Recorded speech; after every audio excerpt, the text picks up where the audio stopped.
উন্নত জীবনের আশায় পাড়ি জমানোর স্বপ্ন দেখেছিল ইউরোপে, কিন্তু সেই স্বপ্নই হয়ে উঠেছিল মৃত্যু ফাঁদ। মানব পাচারের ভয়াবহ এক কাহিনী এবার পেল তার ঐতিহাসিক পরিণতি।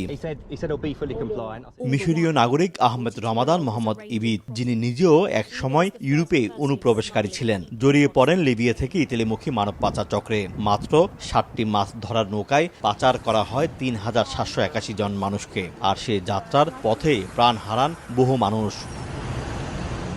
যুক্তরাজ্যে গ্রেপ্তার হওয়ার পর বিচার শেষে লন্ডনের একটি আদালত তাকে 25 বছরের কারাদণ্ড দিয়েছে। ন্যাশনাল ক্রাইম এজেন্সি জানায়, ইবিদের বিরুদ্ধে অভিযোগ প্রমাণিত হয়েছে সে ছিল মানব পাচারের একটি বিশাল নেটওয়ার্কের মূল হোতা।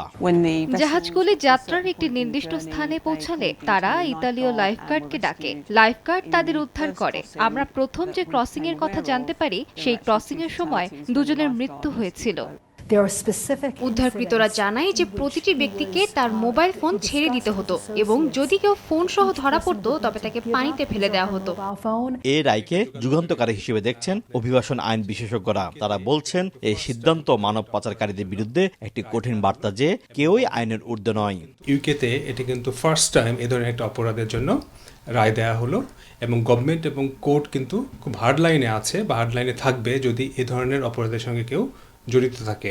যুক্তরাজ্যের আদালত বলছে, এটি শুধুমাত্র অবৈধ নয়, চরম অমানবিক এক অপরাধও বটে।